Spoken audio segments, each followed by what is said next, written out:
महाराष्ट्र विधानमंडळ अंदाज समिती आजपासून 3 दिवसीय दौऱ्यावर धुळ्याला आलेली आहे। धुळे आणि नंदुरबारचा दौरा ही करणार आहे आणि या ठिकाणच्या विविध कामांचा आढावा घेऊन तसा अहवाल ती महाराष्ट्र शासनाला पाठवणार आहे।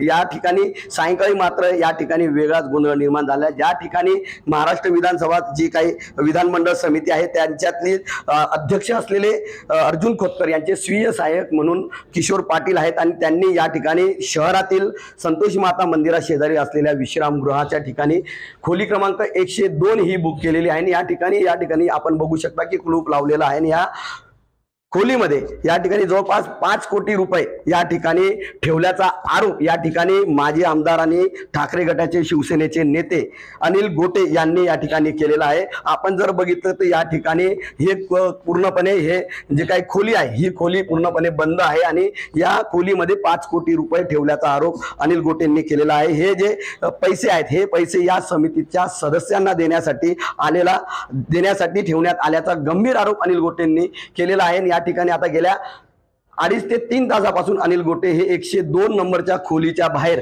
या ठिकाणी आंदोलनासाठी बसलेले आहेत। त्यांच्या समोर जर आपण बघितलं तर अनेक कार्यकर्ते ठाकरे गटाच्या शिवसेनेचे या ठिकाणी उपस्थित आहेत। अनिल गोटे यांनी सांगितले की या ठिकाणी मी आयजी असतील, एसपी असतील, कलेक्टर असतील, विभागीय आयुक्त असतील यांच्याशी माझं बोलणं झालेलं आहे, मात्र कोणी या ठिकाणी या खोलीतील पैसे आहेत की काय हे तपासण्यासाठी पुढे आलेले नाही। त्यामुळे ही शंका आता पुन्हा वाढू लागलेली आहे। त्यामुळे लवकरात लवकर प्रशासनाने यावर कारवाई करावी अशी मागणी आता अनिल गोटेंच्या मार्फत केली जात आहे। मात्र याबाबत प्रशासन किती दखल घेतं हे देखील पाहणं महत्त्वाचं ठरणार आहे। मनीष वासळे, TV9 मराठी, धुळे।